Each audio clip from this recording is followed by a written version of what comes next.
C'est l'histoire de comment Dieu était en train de chercher une épouse pour son fils. Chaque livre est différent de nos livres. J'essaye de vous donner les clés afin que vous puissiez par vous-même comprendre.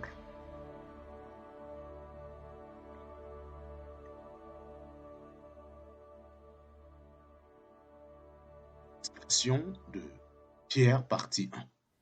En septembre 13, 1666, il y a eu un grand feu à Londres. Ce feu a commencé à Beethoven. Et si vous allez à cet endroit de Beethoven appelé le monument, vous allez voir une statue de bronze. Si vous pouviez prendre ce monument et le poser, vous allez voir exactement là où, jusqu'où le feu a pu brûler. Ceci a causé beaucoup de dommages. Des milliers de personnes, 200 000 personnes ont perdu leur vie parce que les maisons étaient presque en paille. Et il y a eu beaucoup de dommages, même jusqu'à leur argent, et 99 églises ont été brûlées et ces maisons ont été reconstruites par le roi d'Angleterre. Lorsque ce désastre ou lorsque les situations difficiles arrivent aux hommes, on est toujours en train de regarder à qui est-ce qu'on va blâmer. Les gens sont toujours en train, devant leur souffrance, devant leurs difficultés, à chercher quelqu'un qu'ils vont blâmer. Et ainsi, le plus souvent, les innocents sont blâmés.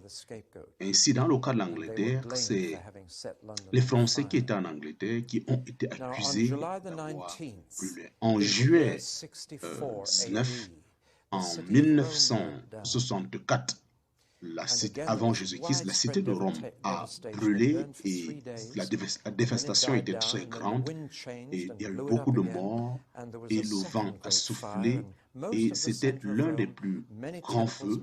Presque tout le centre de Rome et la plupart des maisons ont été brûlées. La même chose s'est passée, ils ont cherché quelqu'un qu'on va pouvoir utiliser. Ainsi, on a commencé à blâmer l'empereur romain parce qu'on savait qu'il avait des ambitions de pouvoir détruire toutes ces rues, toutes ces maisons et de pouvoir bâtir une nouvelle. Ainsi, on a commencé à accuser Néro et Néro aussi a pu chercher qui est-ce qu'il pouvait accuser et ainsi, il a trouvé que ceux qu'il pouvait accuser, c'était les chrétiens. Et ceci marque des événements où les chrétiens vont commencer à être persécutés, ces événements jusqu'à la mort. Et ainsi, par ce feu de Rome, on a torturé les chrétiens, on pouvait les jeter parmi les bêtes sauvages et ainsi, ils étaient utilisés comme une torche pour pouvoir, ils étaient mangés par des chiens. Je me rappelle, lorsque je me suis tenu au niveau de cet amphithéâtre de Colosseum qui... Le palais de Néro étant tout à côté, j'ai repensé à ces jours où il a utilisé son barbu plus qu'il mangeait et c'était les chrétiens qui étaient comme ce feu de bois pour pouvoir illuminer pour qu'il puisse manger, dans son barbecue. Et vraiment, il y a un vent très, très difficile qui a commencé à parcourir toutes les églises. Et avec ce vent, il y a juste une petite lettre d'un homme appelé Pierre, afin de permettre aux gens de se préparer et d'être prêts pour la persécution qui est en route. Pierre lui-même devrait mourir dans ce vent de persécution. Il devrait être crucifié, tel que Jésus-Christ l'a déclaré. Il a vécu pendant plus de 40 ans, sachant qu'il devrait mourir crucifié, et ce n'est pas quelque chose d'intéressant à porter. Ainsi, lorsque c'est arrivé à ce moment qu'il devrait être persécuté, durant cette période où Néron persécutait les chrétiens, il a exigé que, s'il vous plaît, inversez la pierre, inversez la croix, je ne voudrais pas qu'elle soit dans la même position que celle de Jésus-Christ. Et nous pouvons lire cette lettre qu'il a pu écrire. Il a écrit cette lettre à des chrétiens avec qui il avait une connexion spéciale. Aujourd'hui, nous appelons cette région la Turquie. Et il a certainement ministré dans cette région. Paul a ministré au niveau de la sud, la Turquie, Paul a ministré au niveau nord, la Turquie. Ainsi, il pouvait écrire à ses bien-aimés et leur dire, préparez-vous, vous allez souffrir. Et c'est pourquoi Pierre est écrit pour les chrétiens qui sont en souffrance. Et on peut clairement voir cela. C'est ce qui se passe maintenant dans la plupart des parties dans le monde. Ainsi, ce qui est surprenant, il ne leur dit pas comment éviter, mais il leur explique comment endurer, comment y demeurer, ne pas fuir cette persécution, comment se conduire lorsque la persécution viendra, comment vivre dans un monde tellement hostile et une société où l'Antichrist est à l'œuvre. Aujourd'hui, la persécution a déjà commencé dans l'Église et ce n'est pas encore dans un état très grand, mais nous pouvons déjà voir qu'avec le temps, elle va davantage augmenter. Je ne suis pas en train de donner une déclaration politique. Dans d'autres pays, les anti-chrétiens sont en train de monter pour le pouvoir et dans notre pays, ils sont déjà dans des partis de droite pour monter aussi.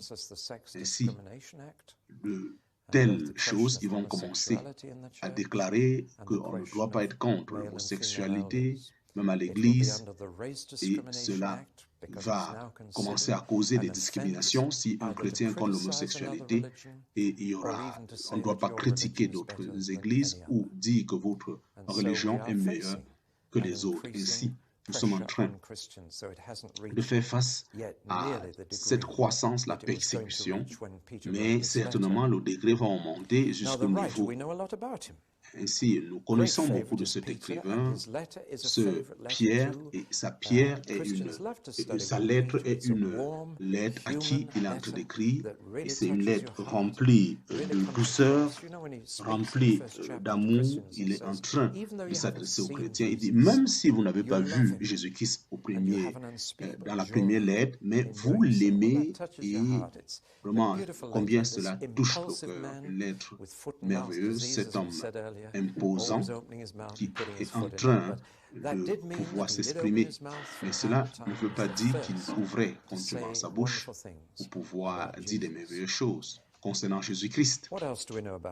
Qu'est-ce que nous connaissons de lui? Son premier nom, c'était Simon, qui signifie quelque chose qui est secoué par le vent. Comment on pouvait appeler votre fils qui est secoué par le vent?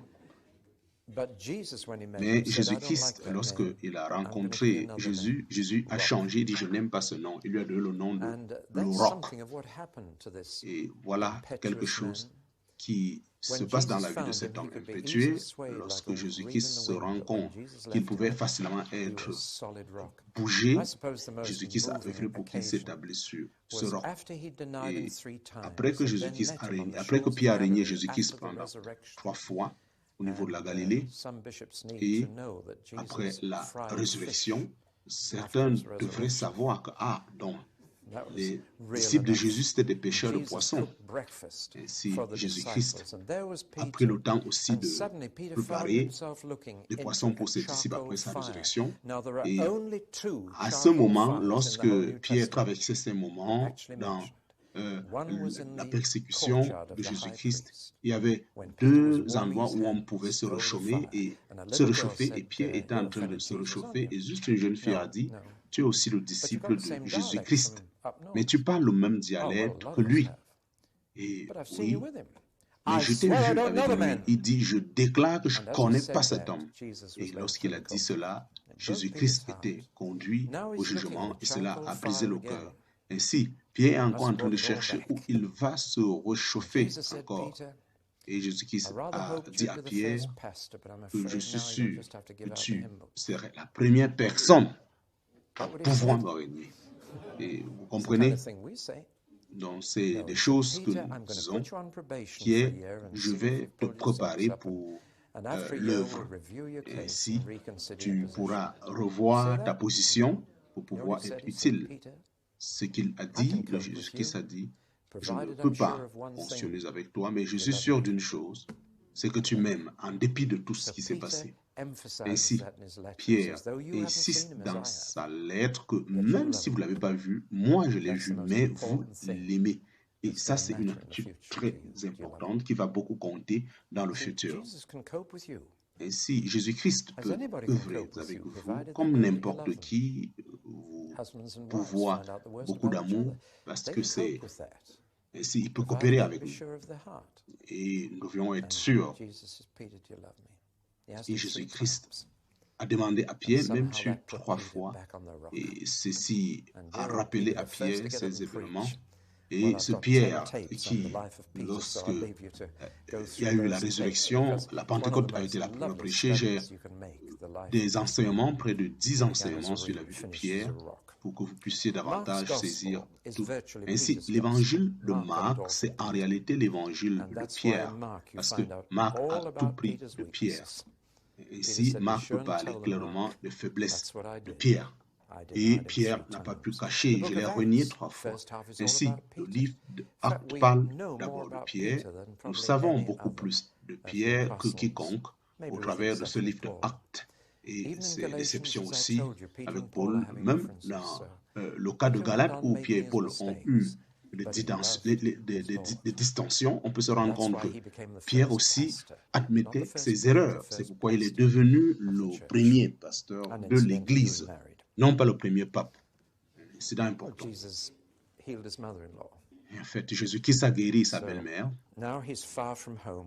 Maintenant, il est loin de sa maison et pendant 33 ans, il vit avec cette pensée qu'il va devoir mourir. Il est à Rome et c'est le meilleur endroit.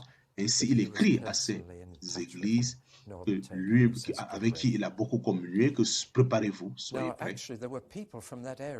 Actuellement, il y avait des personnes dans cette région lors de la Pentecôte qui sont retrouvées dans Acte 2. Ces gens sont retrouvés dans cette région, la Nord-Turquie, qui était aussi à la Pentecôte. Et certaines de ces personnes qui étaient dans cette région ont répondu à l'appel, se sont fait baptiser, étaient remplis d'esprit. Et ils ont dit, Pierre, s'il te plaît, nous sommes venus à Christ au travers de toi, viens nous rendre visite. Mais il leur a donné un titre juif. Et par là, ce n'était pas donné que il leur a donné le même titre.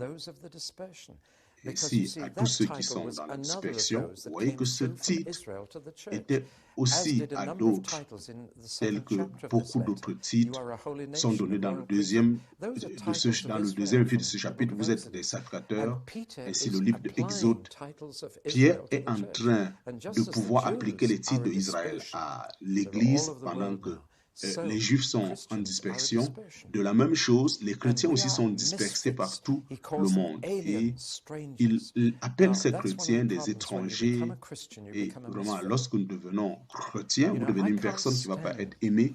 Je ne peux pas comprendre les témoignages qui disent je suis venu à Jésus et tous mes problèmes sont finis. Je ne crois pas que ceci soit vrai.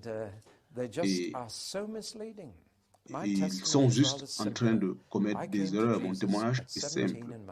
Je suis venu à Jésus-Christ et mes problèmes ont commencé. Et quelques années, j'ai été rempli de l'Esprit, mes problèmes ont encore doublé. Et de temps en temps, je suis en train de me demander quelle est l'évidence d'être rempli du Saint-Esprit. Je vais vous dire d'une manière ou d'une autre, c'est des problèmes. Et la raison pour laquelle vous entrez dans les problèmes, c'est que l'un des effets immédiats, lorsque vous êtes rempli de l'Esprit, c'est que vous avez l'audace de parler et ceci est important parfois avec les langues qui... Alors ce mot dit que vous devenez courageux pour s'exprimer et ce n'est pas une manière d'avoir des amis, mais c'est plutôt une manière de les perdre. C'est pourquoi les disciples ont pu expérimenter cette réalité et l'une des preuves qu'on est né de nouveau, c'est ce changement. Et si tu ne trouves plus certaines choses récentes parce que ton style de vie a changé et vous vous rendez compte que ça devient très difficile de communiquer avec les gens que vous connaissez avant parce que vous vivez maintenant dans un monde, ils ne peuvent pas vous comprendre et automatiquement vous devenez une personne exclusive lorsque un des partenaires se convertit avant l'autre. Vous voyez deux personnes qui vivent dans la même maison, mais qui sont dans deux mondes différents, et le changement est total. Et c'est pourquoi le croyant est interdit d'épouser le non-croyant, parce que c'est deux mondes totalement différents. Et la plupart des maisons où il n'y a pas de joie, c'est des maisons où il y a cette différence entre l'homme et la femme dans leur croyance. Ainsi, l'apôtre Pierre leur dit, vous n'appartenez plus à ce monde, mais vous appartenez à notre monde. Et bien que vous allez passer le reste de votre vie ici sur la terre, vous n'appartenez plus à ce système. Vous êtes maintenant partie d'un nouveau système, une nouvelle manière de vivre. Vous êtes un nouveau homme. Et vous n'êtes plus en Adam, vous êtes maintenant en Christ. Alors, parce que vous êtes une personne différente, et c'est si important, nous devions être convaincus de cette réalité aussi. Et la manière dont on traite de telles personnes différentes. Et je crains que la société sans Christ, comment est-ce qu'ils peuvent vivre? Et ceci, je ne peux pas croire que nous devions nous rabaisser à eux, mais c'est plutôt eux qui doivent observer cette lumière. Nous agissons l'un l'autre, et ceci est important pour quelqu'un de différent. Et cela est la preuve du péché original. Ainsi, les chrétiens doivent s'attendre à des problèmes. Et Jésus-Christ a été très honnête. Jésus-Christ a dit, dans le monde, vous auriez des problèmes. Et vraiment, oui, je suis en train de vivre cela. Et j'ai dit à un de mes amis, comment tu vas? Il dit, oui, je vais très bien par-dessus toutes les circonstances. Et j'ai dit, seul un chrétien parlera de cette façon. Jésus-Christ allait toujours au-delà des circonstances. Il dit, et bon courage, parce que moi j'ai vaincu le monde. Mais il était toujours en train de nous promettre qu'on aura des problèmes. Lorsque Paul est rentré à l'église de Galate, il est allé prêcher ce message. Il leur dit, c'est au travers de beaucoup de tribulations que nous entrons dans le royaume des cieux. Alors, soyons honnêtes, promettons aux gens, quand ils viennent au Jésus-Christ, il y aura certainement des troubles, mais qu'ils soient sûrs que Jésus-Christ est vainqueur devant ces problèmes. Et on serait honnête avec des personnes. Alors, certains d'entre vous sont en train de me demander comment j'ai fait pour avoir ces informations. Je ne les ai pas eues dans le Nouveau Testament. Il y a beaucoup d'autres documents de cette Église primitive, des documents qui sont vrais.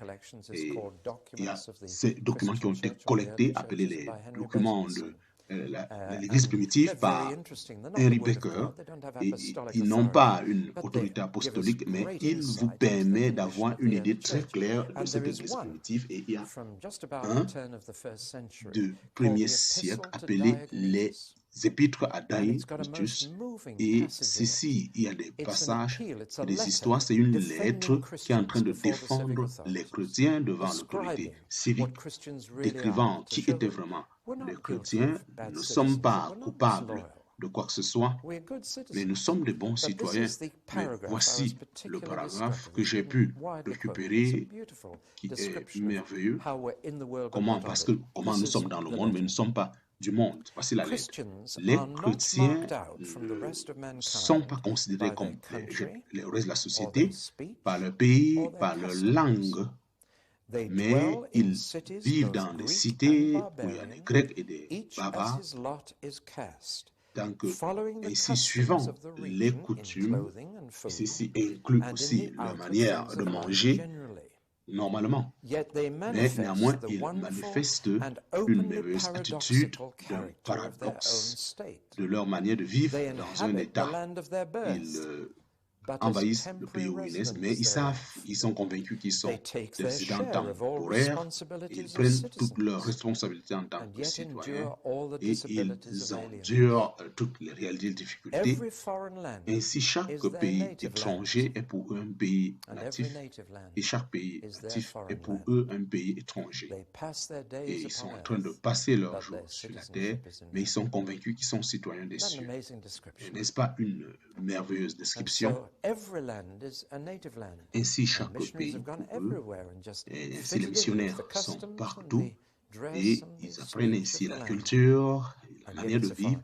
Ces chrétiens, et par contre, ce sont des étrangers. Si vous demeurez dans la nation où vous êtes né, vous êtes aussi un étranger parce que vous appartenez à un autre monde. Ça, c'est la situation lorsque la souffrance peut arriver. Déjà, nous sommes différents. Et aussi longtemps qu'il y a la paix, la prospérité, toutes choses sont correctes.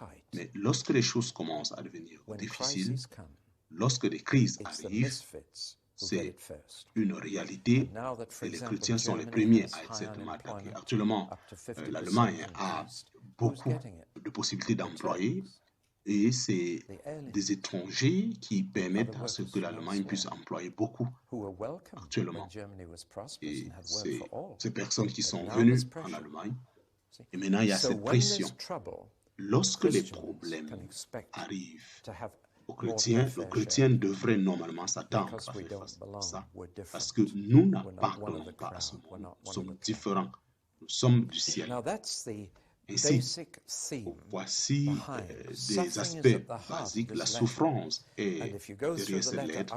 Et si vous allez dans cette lettre, vous tracez le mot souffrance, souffrance, souffrance, vous serez curieux que toute la lettre ne parle que de la souffrance.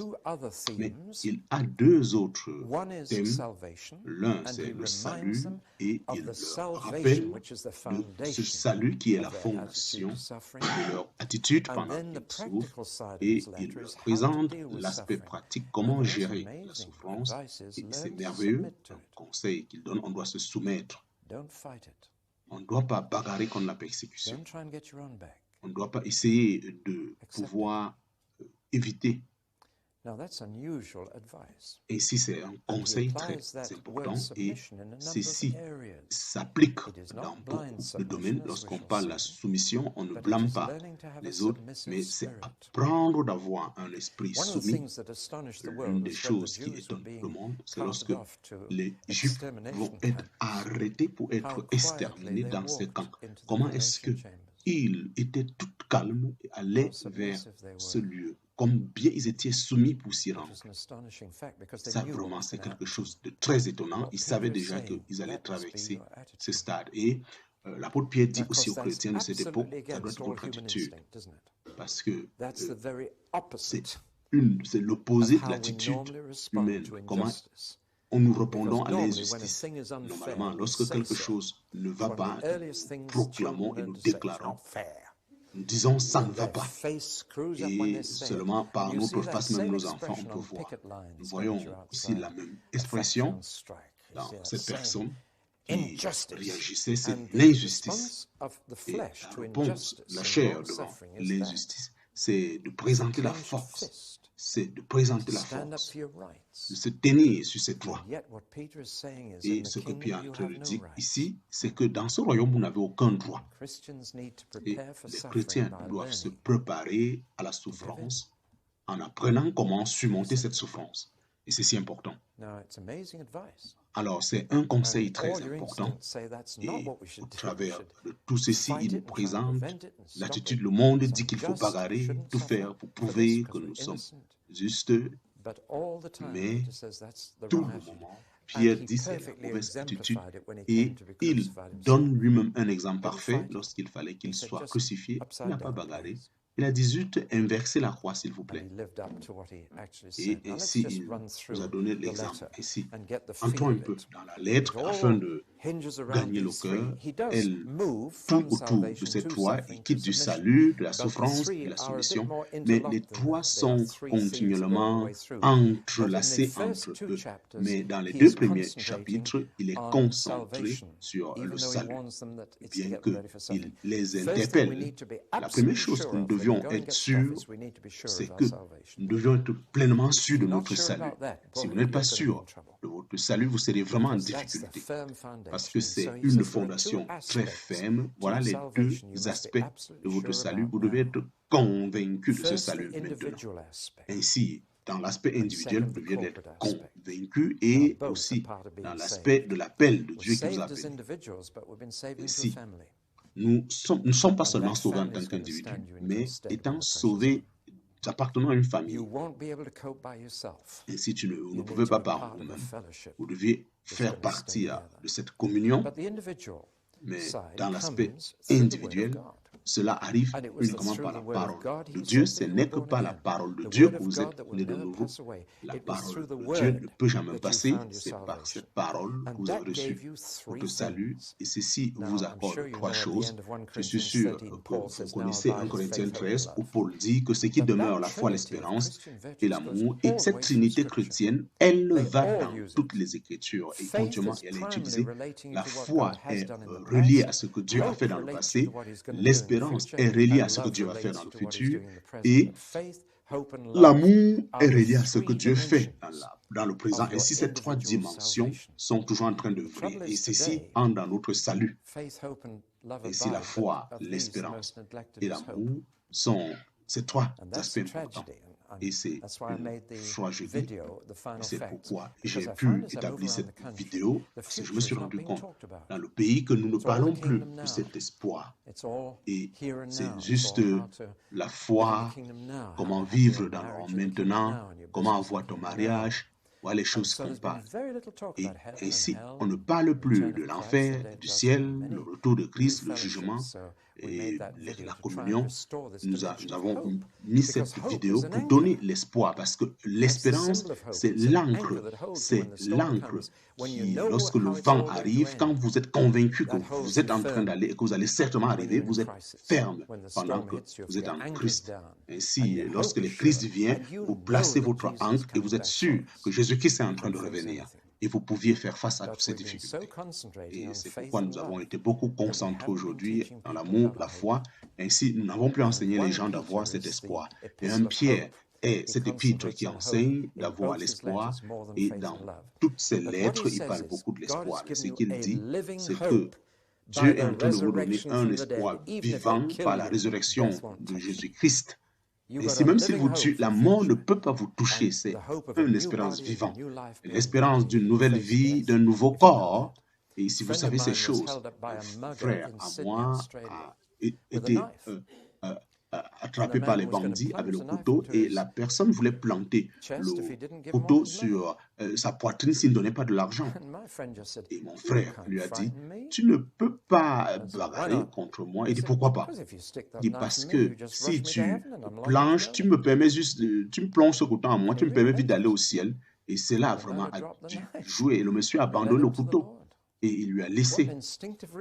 Vraiment, voyez une réaction instinctive. Son espoir était tellement certain. Et un autre homme que je connais qui était méthodiste, des voleurs sont arrivés chez lui avec l'arme, ils ont pointé l'arme sur lui. Et ce frère a dit, mais qu'est-ce qui vous a amené jusqu'à là, mon frère? Et il est concerné par cet homme. Et il a conduit cet homme vers le Seigneur. Lorsque votre espérance est sûre, lorsque votre espérance est sûre, même la mort ne peut pas. Ainsi, si vous êtes convaincu que c'est même la méthode pour aller vite dans la présence du Seigneur, avez-vous écouté ce nom? C'était une histoire et il avait l'habitude d'aller à Yamas, en train de prêcher dans la rue, et un jour, on l'a persuadé d'aller nager dans l'eau, et il hait nager. Et vraiment, lui, cette histoire, la nage, ainsi ils l'ont conduit, il n'aime pas nager, mais ils l'ont mis un peu dans l'eau, et il a commencé dans sa battre, et certains ont dit que, mais ils l'ont retiré, et ils lui ont dit, mais vous qui êtes grand prédicateur, je ne vous comprends pas. J'ai compris que vous avez prêché concernant le ciel, et combien vous voulez y aller, et la première chance que je vous donne pour y aller, il dit vraiment, donc toi, je n'aimerais pas que tu me remettes dans cette situation. Si ce n'était pas une comédie inutile, et il a regardé en bas, et il a dit, donc c'est de cette façon que toi tu aimerais aussi aller au ciel. Et sachant cette réalité, il voulait y aller, mais vous savez la grande différence entre un chrétien qui est rempli d'espoir et celui qui n'a pas. Le chrétien qui n'a pas l'espoir il désire toujours partir avec Christ, mais il prend plaisir à rester ici. Mais le chrétien qui a la véritable espoir, il veut partir, mais il a le cœur de demeurer pour œuvrer. Je rappelle la dernière lettre que j'ai pu écrire à David Watson et j'ai partagé avec lui. Et ça fait toute la différence lorsque j'ai écrit avec lui. Et c'était David, est-ce que tu veux aller ou tu veux demeurer ici, ou tu ne veux pas partir mais rester? Il a répondu, moi je veux aller, mais s'il veut que je demeure, je vais demeurer. Quelle grande différence.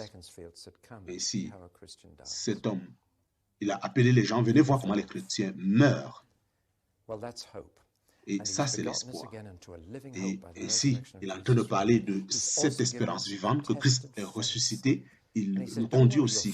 Il dit, ne soyez pas effrayés, votre foi, c'est comme l'or.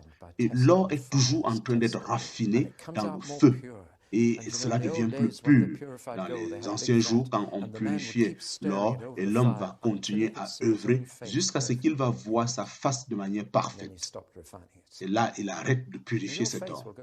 Et votre foi aussi doit traverser ces circonstances. Elle doit être testée.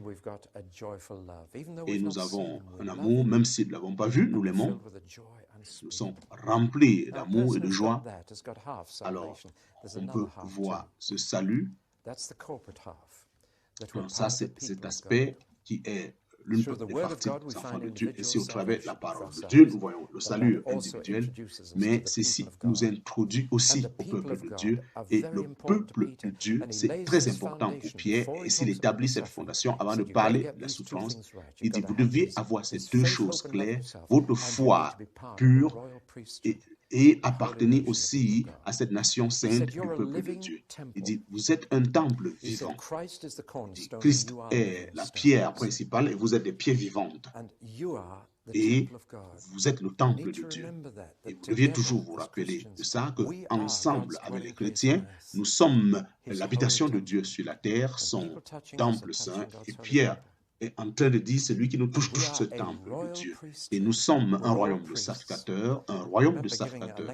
Je me rappelle lorsque j'étais en train de prêcher sur la sacrificature dans un séminaire en Zurich, en Suisse, un homme est venu vers moi et il m'a dit, c'était merveilleux, je n'ai jamais écouté un tel enseignement.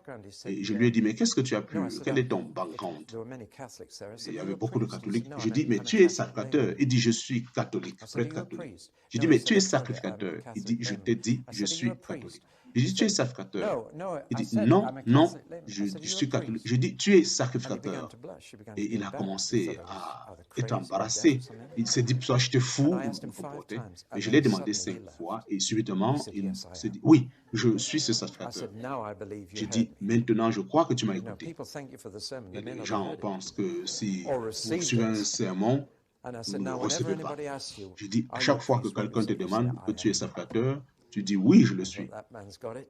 Et si cet homme, c'est comme ça qu'il est écouté, tu fais partie d'un sacrificateur. Et portant dans la pensée que pour ceux qui vous persécutent, vous êtes des sacrificateurs. Vous êtes de ceux qui peuvent aller vers Dieu pour plaider pour eux et ramener ce que Dieu met dans votre cœur. Vous êtes leur sacrificateur.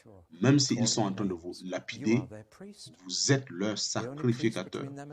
Et le seul sacrificateur entre Dieu et eux, c'est vous. Nous sommes une nation sainte et spéciale. Et lorsque les gens vous ridiculisent et disent que vous êtes dans la minorité, vous êtes des personnes spéciales. Présentement, c'est la fondation de cette lettre. Il dit, vous deviez vous préparer à faire face, vous deviez avoir la fondation correctement, être sûr que vous avez eu cette partie individuelle, la foi, l'amour, l'espérance, et l'autre côté, appartenir à ce royaume de sacrificateurs. Et ainsi, vous allez vous rendre compte que vous faites partie de cette nation sainte que Dieu est en train d'appeler. Et ainsi, vous pouviez donc faire face à la souffrance. 3 choses concernant, premièrement, ne désirez pas, si vous allez en prison à cause, parce que vous avez volé, ne pensez même pas que vous êtes en train de souffrir pour Jésus-Christ. Ceci est un point très important. Nous devions le savoir, nous offensons les hommes au travers de notre comportement et nous disons, vraiment c'est à cause de l'évangile. Non, non, non, non, ça n'a rien à voir. Assurez-vous que la seule offense, que ce soit à cause de l'évangile que vous êtes offensé. Rassurez-vous que si vous allez en prison, que ça ne soit pas pour quelque chose de faux, mais que ça soit, c'est pénible. Souffrez parce que vous êtes en train de faire ce qui est juste. Et ça, c'est un point très important.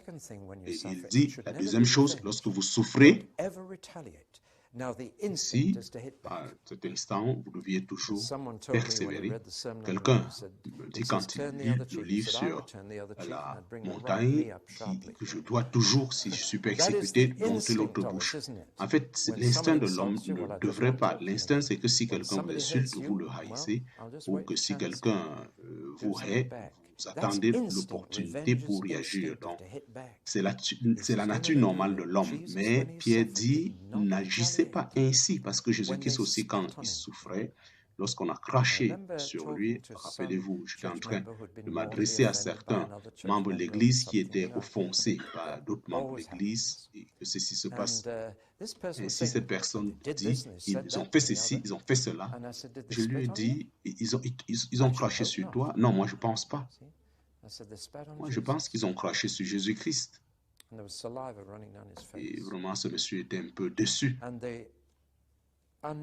Et ceci est très nécessaire. Vous savez, lorsque l'agneau était immolé dans l'Ancien Testament, il n'était pas torturé avant de mourir. Et sa tête était vite coupée. Mais lorsque l'agneau de Dieu a été tué, on s'est moqué de lui. On a mis cette épine de couronne sur sa tête. Ils l'ont habillé, ils l'ont battu sévèrement. Vraiment. Il a plutôt dit, Père, pardonne-leur. Ils ne savent pas. Et voilà Pierre qui est en train de dire, ne pensez pas que ça doit être facile. Et si faites du bien lorsque vous êtes maltraité, bénissez et ne maudissez pas. Et c'est ce que Jésus-Christ disait aussi. Bénissez ceux qui vous maudissent. Voilà la meilleure façon de gérer cette persécution. Bénissez ceux qui vous maudissent. Un jeune homme qui s'est rendu à l'armée, et la première nuit, il s'est mis à genoux et il a fait cette prière et il a vu et il a directement jeté et ça a coupé l'oreille de cette personne. Et il allait prier et cette personne a aussi lancé le même couteau, ça l'a coupé, et il allait prier. Et le matin suivant, ces bouts-là étaient des chaussures. Ici, l'autre dit, j'ai pu trouver ce qui a pu déranger. Et ainsi Pierre aussi, il dit, ne vous défendez pas. Il dit, ne permettez pas qu'il... N'essayez pas par vous-même de vous défendre. Ainsi, ils peuvent toucher votre corps, mais ils ne peuvent pas toucher votre esprit. Et ainsi, le corps et l'esprit sont les deux clés. Même si votre corps est touché, ce n'est pas un problème. C'est ce qui touche votre esprit qui compte. Alors, ne permettez pas qu'ils puissent toucher à votre esprit. Qu'ils puissent faire ce qu'ils peuvent faire avec votre corps, mais gardez votre esprit intact. Et si le temps est en train de passer, ainsi nous allons aller dans la deuxième partie, dans la deuxième causerie.